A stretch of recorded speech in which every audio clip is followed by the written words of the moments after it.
ஆண்டவரே, என முருகியை பிள்ளை வரந்தார். அன்னாள் நீ மதுபானம் அருந்தியவளோ?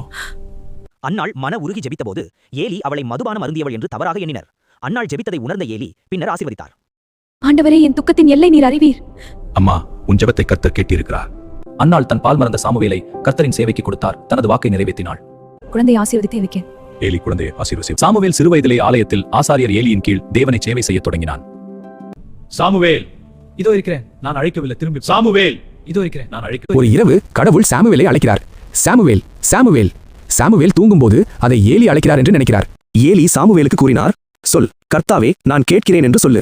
ஏலி சாமுவேலுக்கு எப்படி கடவுளின் குரலை உணர்ந்து பதில் சொல்ல வேண்டும் என்று கற்றுக் கொடுத்தார். கர்த்தர் சாமுவேலுக்கு சொன்னார், ஏலி மகன்கள் தீயதை செய்தார்கள். அவர்களின் நடப்பினால் ஏலி குடும்பம் தண்டனை பெற்று வீழும். சாமுவேல் ஏலிக்கு முழு செய்தியை அறிவித்தார். சாமுவேல் கர்த்தரின் வார்த்தையை உண்மையாக கேட்டான். தேசம் முழுவதும் தீர்க்கதரிசியாக புகழ் பெற்றான். இஸ்ரவேல் மக்கள் போரில் தோற்றார்கள். உடன்படிக்கை பெட்டியை பெலிஸ்தியர்கள் எடுத்துச் சென்றார்கள். அந்த செய்தி கேட்டு ஏலி விழுந்து இறந்தார். அவர்கள் அதை வைத்தார்கள். அவர்களின் சிலை விழுந்தது. கடவுள் அவர்களை தண்டித்தார். பெட்டி இஸ்ரவேலுக்கு திரும்பியது. நமக்கு ஆள மற்ற நாடுகளைப் போல ஒரு ராஜாவை ஏற்படுத்துங்கள். இஸ்ரவேல் மக்கள் சாமுவேலிடம் கூறினர், மற்ற நாடுகளைப் போல எங்களுக்கும் ஒரு ராஜா வேண்டும். சாமுவேல் இதனால் வருந்தினார். அப்போது தேவன் கூறினார், மக்கள் உன்னை அல்ல, என்னையே நிராகரிக்கிறார்கள். அவர்களுக்கு ஒரு ராஜா கொடு. மக்கள் என்னை தள்ளி மனிதர்களை நம்பினர். ஆனால் அவர்களுக்கு ராஜாவை அனுமதிக்கிறேன். சவுலின் தந்தை கீஷ் என்பவருக்கு சில கழுதைகள் இருந்தன. ஒரு நாள் அந்த கழுதைகள் தொலைந்து போனது. அவை எங்க போயின? ஒரு ஊழியரை எடுத்துக்கொண்டு போய் கழுதைகளை தேடு. இன்னும் கழுதைகளை காணவில்லை. அடுத்த இடத்தில் கிடைக்கும் எஜமானே. இல்லை, எங்கும் இல்லை. தேடுவோம்.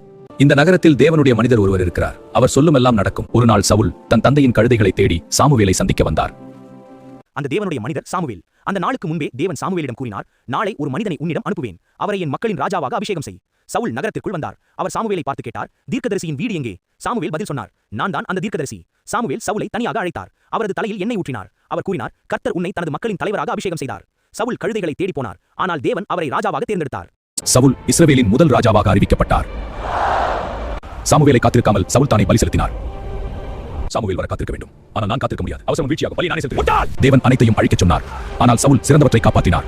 செலுத்த இதை வைத்தேன். கீழ்ப்படிதல் பலியை விட மேலானது. அதனால் தேவன் உன்னை ராஜாவாக நிராகரித்தார். கட்டளையை முழுமையாக பின்பற்றவில்லை. கீழ்ப்படிதல் பலியை விட சிறந்தது. தேவன் சவுலை ராஜாவாக நிராகரித்தார். தேவன் அமாலேக்கியர்களை முழுமையாக அழிக்கச் சொன்னார். ஆனால் சவுல் சிறந்த ஆடுகளையும் மாடுகளையும் வைத்துக் கொண்டார். அதனால் தேவன் அவரை ராஜாவாக நிராகரித்தார். தாவீது எப்படி முழு இஸ்ரவேலின் ராஜாவானார்?